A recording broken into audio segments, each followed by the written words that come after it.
going to get heavy right now because this was a very difficult week for all of us who watch WWE, all of us who cover professional wrestling, because we got a double whammy of bad news. First, it was Wednesday with the death of Terry Funk. That was devastating and sad.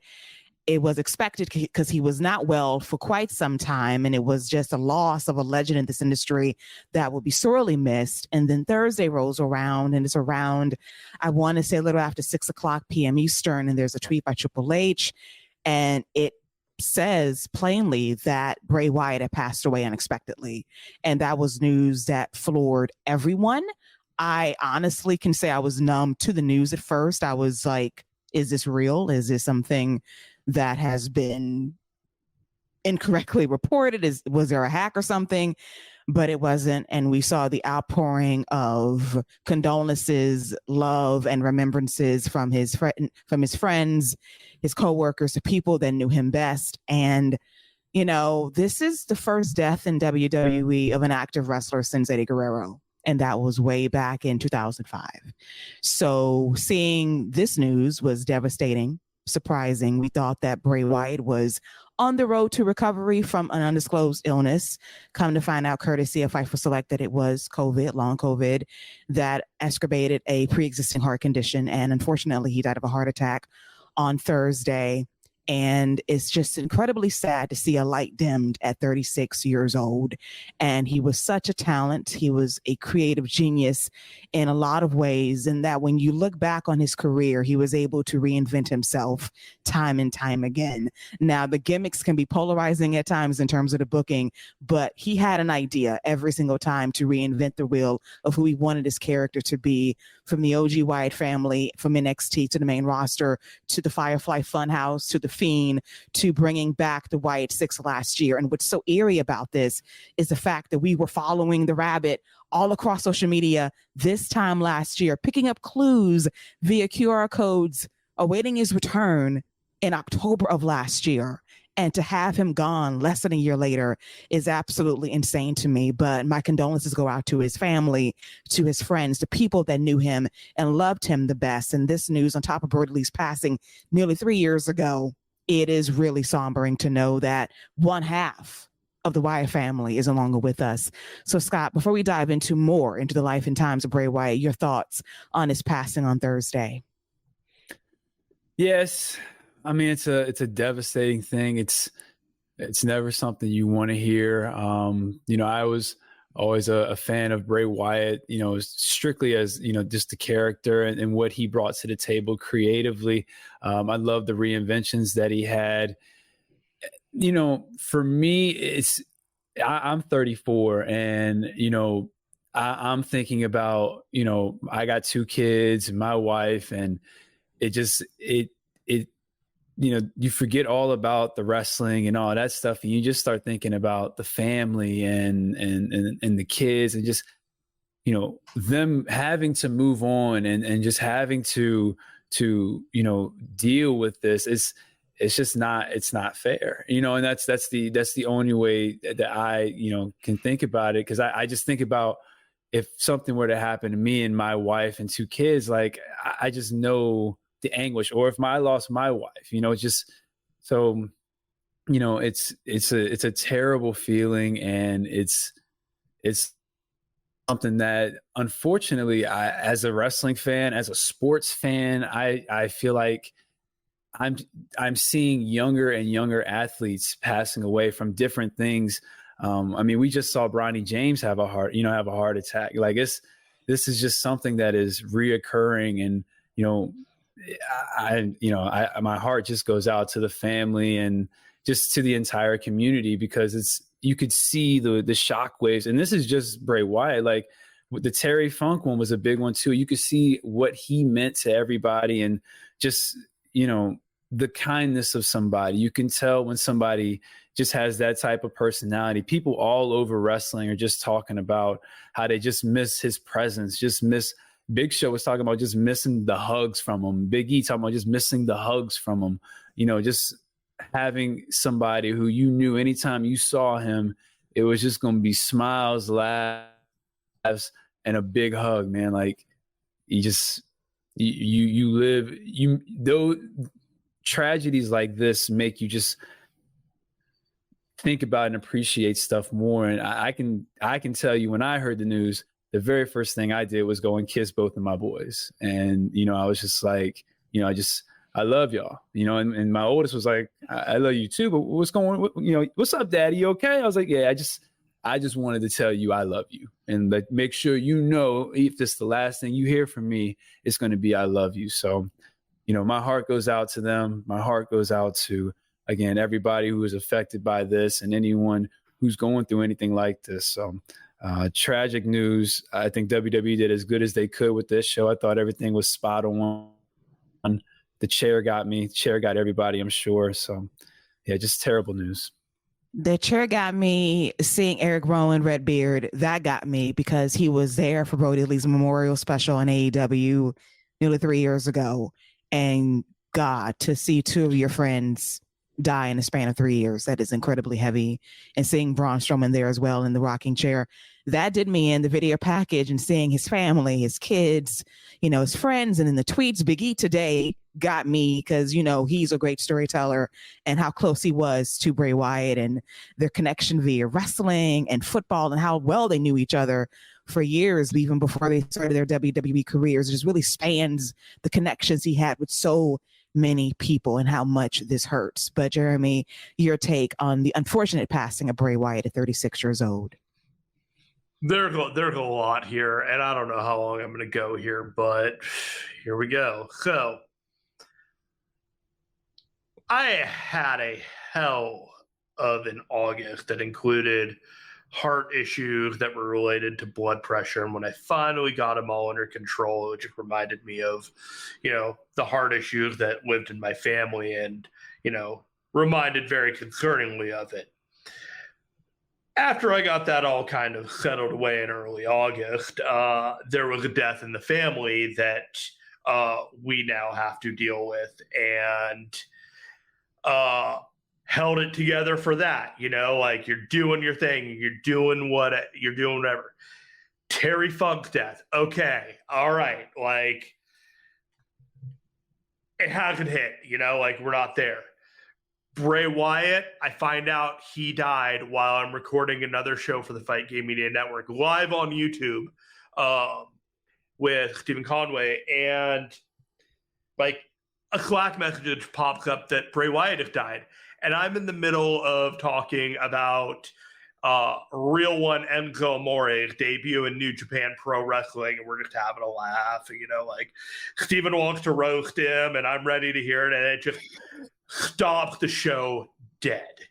And like, I'm trying to process this and realize, like, oh, great, I'm on the air as I'm doing this. Like, let's just hope I don't fuck up completely disrespecting this man.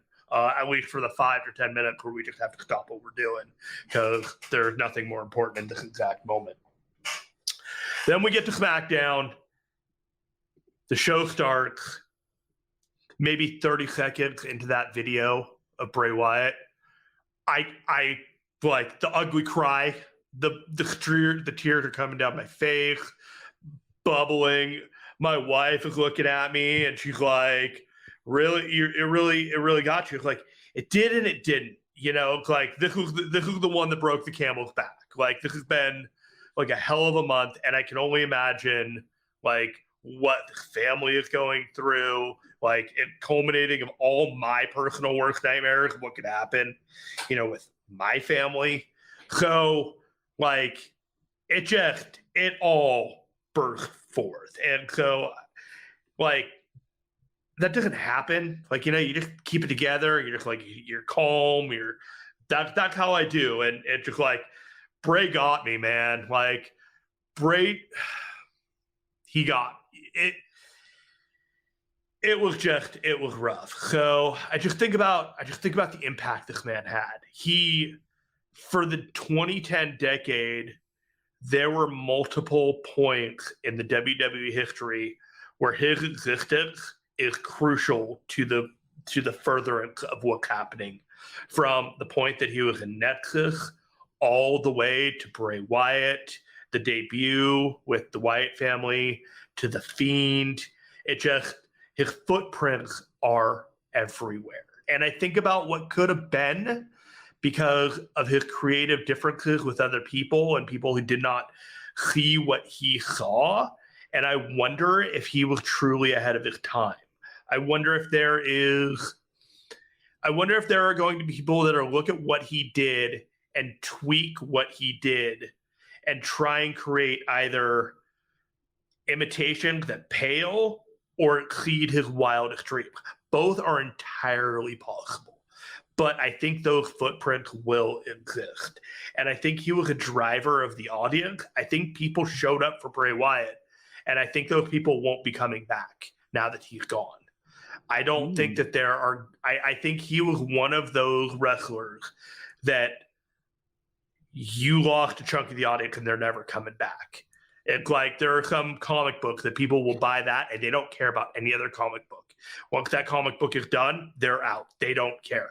Bray Wyatt was that kind of comic book character come to life, pro wrestler, and I truly believe that is a reality with that. So, been to a couple of Bray Wyatt matches myself live. I don't know if you guys have ever been to any of his. I was at the John Cena Bray Wyatt match at WrestleMania 30. Pretty good match. I was at 32 or 31, I think, with Undertaker and Bray Wyatt at Levi Stadium. Mm-hmm. I was there. I don't remember exactly what year that was, but I was also at the most magnificent. And I have demeaned this match in the past, and I will never demean it again because, by God, I'm going to cherish this memory of the fact that I was here for this. The House of Horrors match with Randy Orton. The pay-per-view match. I was there for that. Oh, God. And, I shit on that match so many times. I shit on that match on this show. You guys remember this. You know what I'm talking about. And I promise you, I will never do so again. I will cherish the memory of that shit match. It cold day in hell now has a warm place in my heart. And I want to thank Bray Wyatt, and I want to thank anyone who might possibly come in contact with this podcast who has especially touched Bray Wyatt. He was not my favorite wrestler. He was not his presentation was not my favorite personally. I liked Swamp Bray more than anything else, but I will not, and I cannot deny that man, that pro wrestler, that WWE superstar, that entertainer could reach the farthest person in the nosebleeds and get them to pull out their phone and have the firefly light up at the very top of every arena that he went to. And that is something special. And I tip my cap to him. There will never be anybody like Bray Wyatt again. And I am so sorry that this is the way his story ended. It is such a premature ending to a story that I think was still being written with whatever was going to be the Wyatt Six. And yes, gimmicks can be criticized. I was wondering what we are in for with the gimmick. I was confused at the Royal Rumble, but I will never take away his creative genius to reinvent himself over and over and over again. The Firefly Funhouse and all of those psychotic puppets I loved. I will miss Rambling Rabbit. I will miss the many times he was killed off that show by Do Bray. They all go in the Hall of Fame or just Bray Wyatt? Induct all of them. Induct all of them. Put them all. Bray Wyatt's entire world universe. Okay, yes. No. They don't get a hall. They get a hallway of fame. Yes, a hallway of fame. Put the puppets in. Put Bray in. Put the Fiend in. Put the belt. Put the Fiend belt in there. Just the whole the lantern. All of it. He's got more than enough to fill up a hallway. So the Fiend foyer. How about that? The Fiend foyer. Yes. For the when they do it, they should do like a video, and as you're going down the video, it's literally a hallway with all of his. No. If there's ever a real WWE Hall of Fame, the Fiend Hall of Fame entrance is on the top floor with a curtain with the Fiend like mask on it, and then you go down a funhouse slide into the actual like little hallway, which is the actual like Fiend Hall of Fame that you walk through back into the regular Hall of Fame. There's only one way to do it, and that is how you do it. Yes, make it an adventure. I am here for it. So what got me watching the tribute on Friday was the fact that he really had like a three faces of Foley career. He really did. He had three aspects of Bray Wyatt that were completely distinct and different. And my personal favorite will always be the cult leader swamp version of Bray Wyatt and the OG Wyatt family. I remember when I was a blogger 10 years ago, like I would be the old fashioned blogger that would watch Monday Night Raw and then type up the recap. And then for me, Wyatt's promos were so memorable, I would legit do it bar for bar, verbatim. That is how amazing he was as a promo that would captivate you with his words. And he grabbed the audience every single time. You get your cell phones out, you got your lights on, you got the Firefly effect, you got them singing, you got the whole world in your hands. We had sheep people in 2014 haunting John Cena. The guy just had a pull with the audience, unlike a lot of people in WWE. It is not easy to do. And as Jeremy mentioned earlier, that when we were looking for the rabbit, looking for Bray Wyatt, and then Triple H drops this date, and everybody thought this is the date he shows up, and then it pops this amazing quarter for SmackDown for a QR code because people were that hyped to see Bray Wyatt. And then we didn't get him until October, but that moment was everything when he walked through that door and it was just him, and that pop was everything. And then that promo when he first came back, it was pretty much a love letter to everyone that stood by him through his release from WWE. So we're going to dive into more of his career as we get to the SmackDown tribute later in the show. But I just want to remember how amazing and creative Bray Wyatt was as a man, as a performer, and how it will be hard to top what he was able to do in WWE. And as Jeremy also noted, maybe somebody right now is clicking in the lap wondering, what can I do to be as outlandish and avant-garde as Bray Wyatt? Good luck to you. If you got one half of his charisma, one nerve of his creativity, go for it. But I don't see it personally. God be with you if you can match what Bray Wyatt brought to the table. Yes. God bless you. 1 in a billion. I don't know. 1 in 300 million. Like there ain't another Bray Wyatt out there. Often imitated, never duplicated.